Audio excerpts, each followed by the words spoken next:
choses bien, normal. Depuis qu'on graille, c'est qu'on croit au paranormal. Le titre on détient, normal. On tient les bacs quand les mythos rêvent de comeback. On fait les choses bien, normal. J'ai le son qui flingue, tu peux trouver. La deuxième reprise, au coin bleu, la panthère, Abdallah Mabel.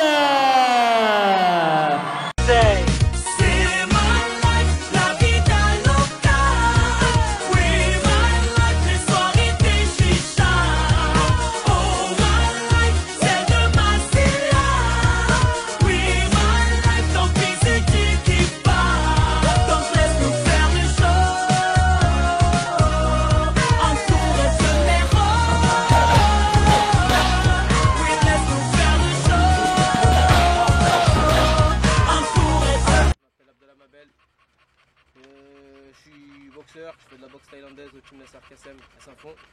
J'en suis à 119 combats avec 24 défaites, 2 nuls et 48 contre KO à mon actif. Je suis 5 fois champion du monde, en 2005 WPKC, en 2007 WFC, en 2009 Waco Pro, en 2011 WPMF et en 2013 WMC. Donc ça fait combien de temps que tu es à Saint-Fond, sur le club de Saint-Fond? Sur le club de Saint-Fond, ça va faire maintenant peut-être 16, voire ma 17e année. Voilà, toujours avec Nasser Kassem? Toujours, j'ai commencé avec lui, je finirai avec lui. D'accord, t'as le sens de la famille en fait. Ah, c'est Nasser pour moi, c'est un grand frère, c'est un tonton, c'est beaucoup, c'est un collègue de boulot. Et tout, et puis Nas, un jour, on s'est rencontrés dans les couloirs, puis voilà, Nas m'a dit de faire un tour. monter là-haut. Et c'est là qu'il a. À 16 ans et demi, 17 ans, j'ai ouvert la porte, je l'ai plus jamais refermé, je suis resté chez lui. À 16 ans, il est venu, je lui ai dit monte voir, qu'est-ce que tu trouves pas. Voilà, c'est vrai, donc voilà, et là, ça m'a fait. C'est beaucoup de choses pour moi aussi. Voilà. Donc tu es l'un des plus grands champions qui sont actuellement en France. C'est un sport aujourd'hui qui permet aux jeunes un petit peu de s'intégrer, de ce que tu vois toi aujourd'hui. Franchement, ouais, pour ma part, je veux parler plus par rapport à moi parce que moi, ce sport m'a ouvert beaucoup de choses. En termes de relations avec rencontrer du monde, de pouvoir voyager et même à titre personnel, dans mon équilibre, une hygiène de vie, ça m'a amené et forcé à faire des concessions, à m'écarter de certaines personnes, peut-être bonnes ou moins bonnes, et avoir un équilibre sur mon rythme de vie. Qu'est-ce qui t'a donné envie de faire de la boxe en fait? Qu'est-ce qui m'a donné envie de faire de la boxe? Bah voilà, moi je suis né en 1983, donc je suis de la génération Bruce Lee, Van Damme, Jackie Chan. Donc un peu comme tout le monde, j'ai fait du foot, j'ai fait du hip-hop. Je me suis baladé un peu dans l'hip-hop à travers la danse, un peu de rap étant au collège, un peu de graphe. Et puis arrivé à 16 ans, bah, franchement là j'ai eu un coup de cœur pour la boxe, je suis allé chez Nasser, j'ai ouvert la porte et je suis resté là-dedans. Quelle place tient le rap dans ta vie toi justement? Parce que j'étais en parcours internet, John Mabel Abdallah, c'est un guest quand même. Hein. Ouais, sans vanité, ouais. Non, sans vanité, faut pas être gêné. Hein. Mais ouais, bah moi le rap pour moi il tient une grande place dans ma vie parce que comme j'ai dit tout à l'heure, j'ai été amené à faire un peu de rap. J'ai beaucoup d'amis à moi qui sont bercés, qui font du rap, qui ont été bercés par le rap. Après, à travers cette musique dite de quartier populaire, il y a certains textes où je me retrouve. Qui parlent beaucoup peut-être de ma communauté, de ce que j'ai pu vivre, de ce que je vois, ce que je vis. Et donc voilà, et puis en plus avec le rap aujourd'hui, il y a beaucoup d'amalgame sur cette musique où on dit c'est une musique de rue, de quartier. Et c'est des personnes qui ont un gros potentiel cérébral parce qu'il faut voir les mots qui dégagent et qui disent que certains diplômés ne les sortent même pas. Et ces personnes dites des quartiers, bah voilà, on se retrouve un peu parce que la boxe, malheureusement aussi, voilà, on est un peu cliché, un peu violent, bagarreur, donc on est un peu mis à l'écart, bah, un peu comme ces rappeurs qui sont mis à l'écart, donc on se retrouve. Et c'est quel rappeur comme référence ça? Voilà, comme référence de rappeur. Ouais, alors, alors crescendo, là, je vais passer déjà par les miens, par ma région. Il y a Omzdia, du Sampleur, que j'embrasse. Il y avait Trépan, Nono, du 800 Industrie. Ça c'est pour les mecs de Lyon, de chez nous. Car il y en a encore plein d'autres, hein, excusez-moi pour ceux que j'oublie. Moi j'enchaîne, je dégaine à la manière 6-9. La funk dans les jeunes, moi je rappe sans gêne. Moi je kiffe, c'est de la fraîche. Mort dans le rôle, ils sont tous morts dans le rôle. Mort dans le rôle, mort dans le rôle, mort dans le rôle, mort dans le rôle. Je ferai les 5 pas, se retombe, ça fera les pieds à mes pompes funèbres. Je nage à contre-courant pour éviter de faire des vagues. On va aller dans le point national. Il y a Soprano. Là, Soprano que je check. Caris, K-A-K-S. On a Rof aussi, Osni, que j'embrasse, que je salue. Youssoufa. Ouais, salutations à lui. Salutations à lui. Ce genre de chanteurs là que j'ai pu et j'ai été amené à rencontrer, à discuter, à parler, à échanger. Donc voilà, il y a aussi Maître Gims aussi. Ah bah t'as quand même un bon parcours dans ce milieu, quoi, un petit peu quand même. Ouais, ça va, ouais. Ça va. Voilà. Donc pour faire... c'est possible de faire un parallèle entre le rap et la boxe thaï? On veut toujours faire un parallèle entre les deux choses. On va essayer de faire, on va essayer. C'est un jeu là que je t'impose. Ah, c'est clair. Alors sur le parallèle, là, la boxe, comme j'ai dit tout à l'heure un peu, c'est que voilà, la boxe c'est un sport qui n'est pas reconnu, donc qui n'est pas aux Jeux Olympiques. Donc on va dire c'est un petit peu un sport de fortune. Hein. Voilà, on se débrouille un peu tant bien que mal. On fait des belles choses avec beaucoup de concessions, mais on est vu un peu comme le sport barbare, le sport violent.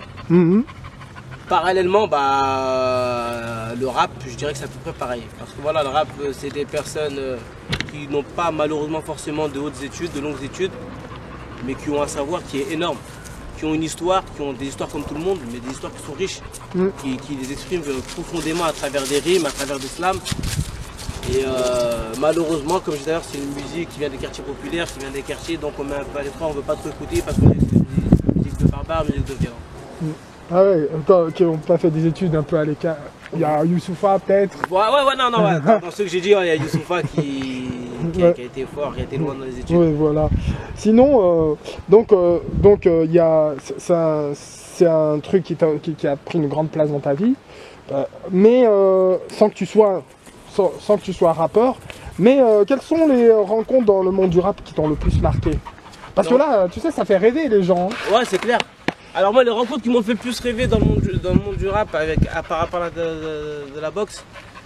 Alors il y a une rencontre qui a été faite, c'est avec Kerry James. Aussi, j'ai oublié de nominer tout à l'heure, il y a eu Kerry James, dit Ali. Alors lui et moi on s'est rencontrés dans une soirée et j'ai pu discuter avec lui. Franchement, j'étais pas le boxeur, c'était pas le rappeur, c'était vraiment du contact humain. Comme ses musiques, comme lui-même, c'est quelqu'un de vrai, d'entier et qui est vraiment agréable à écouter, à parler, à discuter. Donc lui, il m'a marqué. Mais l'espoir ne m'a jamais quitté. En attendant des jours meilleurs, j'ai résisté. Et je continue encore. Je suis le capitaine dans le bateau de mes efforts. Je n'attends rien du système. Je suis un indépendant. J'aspire à être un gagnant, tous les perdants. Parce qu'on vient de la banlieue. C'est vrai qu'on a grandi, non, les yeux dans les bleus, mais les bleus dans les yeux. Pourquoi nous dans les ghettos, eux à l'ENA. Il y a Rof aussi qui m'a marqué. Parce que bien toutes les casseroles qu'on peut jeter sur le dos, c'est un mec qui a des principes. Et il faut dire que c'est un mec qui tient le rap depuis des années, qui m'a bercé aussi. Caris. Caris, pourquoi? Parce que Caris, voilà, il a cette image pour les gens qui disent de méchant, de vulgaire, de... c'est ce qui fait son charme. Hein. Ouais, voilà, c'est ce qui fait son image, son charme. C'est un peu comme les catcheurs, chacun il vient avec son rôle, son image. Mais parler avec la personne, j'ai pu parler avec lui, discuter, manger, passer des moments avec lui. C'est un mec qui est comme ça, franchement, j'ai rien à dire. On est là, on fait les choses. Là, frère, je t'en ai une petite paire de gants, t'as vu? Comme ça, quand t'as des petites envies de te défouler au studio, c'est là qui se fout la merde, vu qu'apparemment c'est la mode dans le monde du rap et tout. Là, on fait un truc propre avec une paire de gants, puis ça va, tu fais les choses. Voilà. Les gants du show. Voilà. Soprano, c'est. Ouais. C'est Sopra, hein, c'est le mec d'en bas, du monsieur du plan d'Ao, voilà quoi. Moi franchement c'est mon idole. Soprano, je le kiffe, ça fait longtemps. Il prend pas, c'est un bon gars franchement. Exactement. Ouais voilà, donc et tu as aussi participé beaucoup à des clips dans le rap lyonnais aussi. Exactement, ouais, dans le rap lyonnais j'ai assisté à pas mal de clips. Surtout ces dernières années. Exactement, ouais, par exemple Sampleur. Il est aussi féru de sport de combat que ça. Qui donc? Sampleur. Sampleur? Ouais. il est plus d'abord basket que... Voilà, ne serait-ce juste de par son physique, on voit que c'est un basketteur. Ouais, c'est un basketteur. Ouais, bien sûr. Il va aimer cette interview, je crois. Mais il aime bien le rap, il aime bien la bagarre, la boxe. Après, il nous a fait une super musique et un super clip sur ça. C'est lequel? Netsuko 2. Ah, Netsuko 2, ouais. Voilà. Dans un concept où on dirait le mec c'est un boxeur, dans un concept de promoteur, de combat irrégulier, de ci, de ça, franchement c'est fort. Voilà, mais oui, c'est quelqu'un qui scénarise énormément. Exactement, ouais, pour ça, il a du talent. Ouais, voilà. Ton entendu parler, je pense, des Mutsuko, c'est les combats que je fais. Ouais, j'ai entendu parler. Ouais. Là, j'ai un vrai truc, là, tu vois. Un vrai truc, tu vois. Yeah. Ça va? Tu m'as dit de la famille? Là, j'ai mon cyborg, là, voilà, tu vois. Et il est chaud d'eau en ce moment, tu sais. Ouais. Et il couche tout le monde, frérot. Si tu espères avoir de gros bras, vas-y, porte tes couilles en guise d'alter ego. Plume aussi lourde que l'enclume, son propos, ici Victor Hugo. J'ai annoncé leur arrêt cardiaque online à défaut d'avoir la main sur le cœur. Donc, t'en as aussi joué d'autres, non? Ouais, j'ai eu des clips. À l'époque, il y avait un rappeur qui s'appelait Nono Trépan du 800 Industries. J'ai fait un clip avec lui. Après, c'est vrai, je m'en excuse pour vous tous, j'ai eu souvent des demandes et malheureusement je disais oui, mais après les contraintes sportives font que je ne pouvais pas parce que j'étais dans je sais pas quel coin de la planète où j'étais en pleine préparation et quand je suis en préparation, j'ai des journées qui sont extrêmement longues. Donc quand je rentre le soir à 22h, 23h, je suis avec lui et j'ai juste mon téléphone pour m'excuser ou mon réseau social, excusez-moi les gars, on se voit plus tard. Et après aussi, c'est des professionnels donc ils avancent et malheureusement, je loupe un peu le train. Mais bon, c'est pas perdu. C'est des choses qui arrivent, tu sais, hein. Voilà. Des choses qui arrivent. Des choses qui arrivent, mais bon, c'est tout dans le respect. Je suis pas là en train de les prendre de haut. Ouais, bien sûr. Ouais. À chaque fois que je m'engage et que je peux pas le faire, malheureusement, tout de suite, je m'excuse, je vais voir la personne. Et ça, c'est bien, ça. Ouais. Ah bah ouais. Voilà, au moins t'es franc.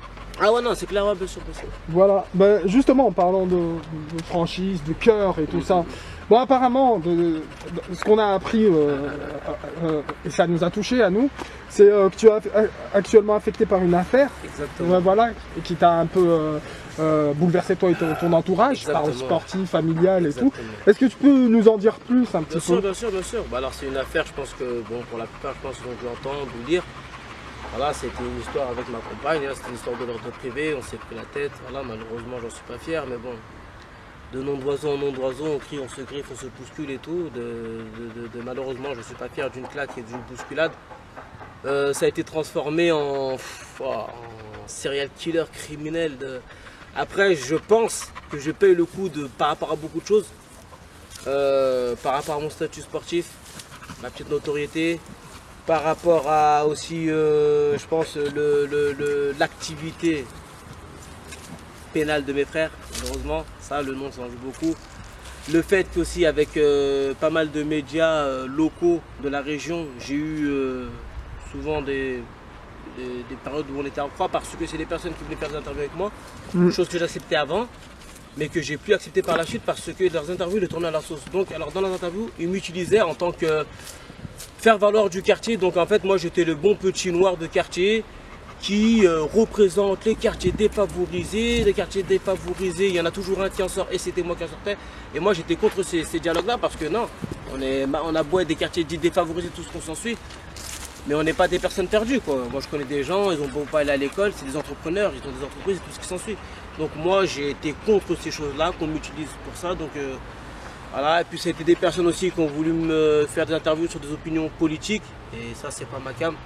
Je ne vais pas dans un terrain qui n'est pas le mien. C'est un peu mon histoire. C'est un peu mon histoire en fait. Ce que voilà, pour moi c'est des choses où je rentre pas parce que c'est pas mon domaine. Donc voilà, je sais que ces personnes-là avaient une petite dent contre moi.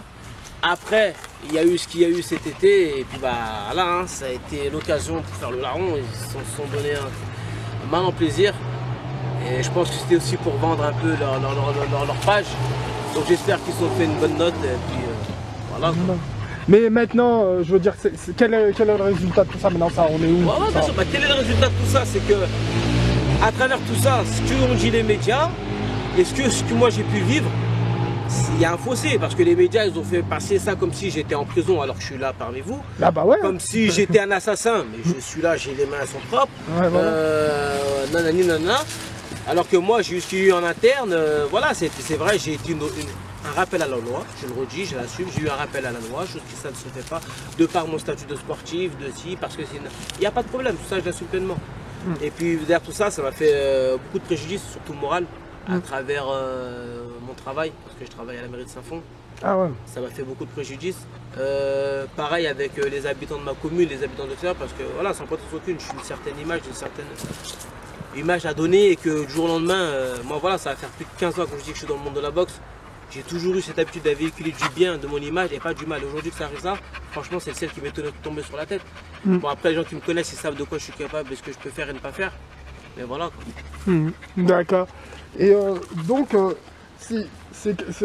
t'as ce besoin aujourd'hui maintenant de le démentir, de se démentir. Ah, bien sûr, c'est clair, j'ai ce besoin parce que voilà, aujourd'hui on est en 2015, donc on a pas mal d'outils, d'informations. On a le journal et puis on a les réseaux sociaux. Les réseaux sociaux, tout le monde y est aujourd'hui. Moi, le premier, j'y suis, professionnellement et personnellement. Donc on y voit tout, des vraies choses comme des mauvaises choses. Et là, pour ma part, j'avais besoin de faire ce démenti parce que c'est des mauvaises choses. Je sais que beaucoup ont lu, beaucoup me voient, peut-être par respect pour moi ou pour pas me choquer ou n'en parle pas, mais je sais que dans mon dos, ça en parle. Et c'est tout à fait normal. Moi, le premier, j'entends un truc, je vais essayer de commérer, tisser le tissu, de voir un peu qu'est-ce qui se passe, pourquoi je ne sais pas pourquoi. Donc, en fait, ils ont essayé de te mettre les bâtons sur les roues, comme on dit, aussi, pour les choses que tu as pu, les projets que tu as eu, que tu as pu... Voilà, parce que voilà, je suis une personne, j'ai pas mal de projets, j'ai pas mal d'ambitions. Que tu as pu réussir, donc il y en a la plupart qui ont eu la, mort, on va dire. J'ai pas mal d'engouement, j'arrive à booster pas mal de personnes avec moi. Et je sais que ça leur fait chier aussi parce que le fait que je sois une personne de conversion islam, musulmane, ça les a un peu choqués, j'en suis désolé, mais voilà, chacun y voit midi à sa porte. Donc voilà, après moi je suis pas du genre là à faire moi ma religion, ma barbe, non, c'est que je fais mon sport, j'ai une certaine image et mon image je la véhicule avec ma religion et moi je suis dans une religion de tolérance et de paix et chose que j'ai toujours prônée et que je pense que pour certains ça a souvent dérangé. Parce que, ouais, voilà, donc aujourd'hui, ouais, la religion aujourd'hui, comment comment tu perçois les choses aujourd'hui? Est-ce que la religion maintenant, elle vient toujours s'immiscer dans nos vies ou dans nos actualités, ou surtout des gens comme vous qui sont... Malheureusement aujourd'hui, oui. Franchement, voilà, après je suis pas là pour jeter un caillou dans la mare, hein. Chacun il sait ce qui s'y passe, mais voilà, c'est dommage. En fait, comme... Aujourd'hui, on a eu la télé, qu'est-ce qui se passe? L'islam, c'est ci, c'est ça. Voilà, moi je suis pas là pour me jeter la pierre à un autre. On a des religions de paix. Voilà, il faut respecter chacun. Après, il y a des bons et des mauvais de partout. Donc dans l'islam, oui, il y a des mauvais, mais les gens ils aiment bien utiliser ces mauvais-là pour nous salir. Voilà. Comment tu le vis depuis que tu es reconverti? T'es zen, t'as un état d'esprit bien, tu penses plus à rien. Franchement, moi je suis converti depuis le 1er décembre 1998. Alhamdoulilah, bien. Mashallah, mashallah. 1998. Et voilà, chez moi, des parents qui sont de confession christianisme, ils ont accepté parce qu'on est d'une religion tolérante. Ça se passe très très bien chez moi. Et pour revenir moi sur l'islam, ça m'a beaucoup changé. Ça m'a fait devenir l'homme que je suis aujourd'hui. Peut-être qu'aujourd'hui j'aurais pu être... peut-être un bandit, peut-être quelqu'un qui croit en rien, peut-être quelqu'un qui vit au jour le jour. Non, moi j'ai des ambitions, j'ai du respect, j'ai des principes, j'ai des valeurs familiales. Et, en fait, toi, tu étais une personne qui était violente et grâce à... Je dirais pas employer le terme du mot violent, mais j'étais une personne, on va dire, peut-être... Turbulent. Voilà, merci. Voilà. J'étais dans un wagon de turbulents. J'étais à l'école, je faisais partie des turbulents.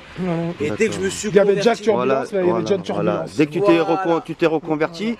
Voilà, je me suis converti. Tu as pu te contrôler, tu as pu... Voilà, non, c'est avec le temps, petit à petit, des choses que je faisais pas bien, que j'enlevais, que je diminuais, je me disais ça sert à rien, c'est pas bien, c'est pas l'image que tu as vécue. Voilà. Alors mes remerciements, ils vont d'abord bien sûr à mon Seigneur, à ma famille, qui m'ont toujours accompagné dans tous les bons moments, les bons comme les mauvais, Nasser Kassem, à toute ma team Nasser Kassem, j'en passe, Yohan, Karim, Moussine, Issam, Fabio, Michael, Walid, excuse-moi pour ceux que j'ai oubliés. Après ça passe aussi à Melka, Kamel, mon ami à moi, mon gars de Boboche, toutes les personnes qui m'ont accompagné depuis le début, depuis qu'ils me connaissent, voilà. Il y a tellement de monde que franchement j'ai peur d'en citer, d'en oublier. On vous oublie pas. Voilà les gars, donc ceux que j'oublie, je vous oublie pas. Il y a Tom Wallace, il y a voilà. Il y a Sampleur. Ils vont venir. Voilà, ils vont venir, ils ont intérêt. Il y a Oums, mon gars Oums. On a fait du très bon travail. Il y a mon gars Oums, on n'oublie pas le zéro. Il y a. Soprano, Caris. Sopra, Caris, Sefiou. Youssoufa. Rof. Wow, vous êtes trop les gars. Ken Bezef, Gollum Ken Bezef. Vous êtes trop les gars, vous êtes trop. Après je voulais aussi remercier aussi la ville et toute la municipalité de Saint-Fond. À Madame la maire Nathalie Frière, à Michel Denis. Ah, il a fait beaucoup pour vous. Ouais, il a fait beaucoup depuis le début, que ce soit, même moi à titre personnel, ou même pour mon sport et pour ma commune. Donc c'est des personnes que je n'oublierai jamais et que je remercierai tout le temps, que j'accompagnerai aussi. Donc voilà. Donc voilà les gars, je vous donne rendez-vous sur un ring, dans de meilleures conditions. Et si tout se passe bien, j'ai un événement qui se passe le 22 août en Hongrie. J'en ai un autre qui se passe le 19 septembre à Dijon. J'ai le 20 octobre qui va se passer à Saint-Fond. Là, je serai obligé d'être présent, même blessé, même avec un doigt ou un bras en moins. Je vais devoir boxer pour vous faire plaisir. J'ai encore pas mal d'échéances, mais juste pour vous dire que voilà, je suis là, je suis présent. Voilà, j'ai bouffé l'orage et j'ai l'éclair à recracher. Non. Bye, l'équipe. On tue ça comme d'hab, on tue ça comme d'hab. Hey, c'est normal, on tue ça comme d'hab.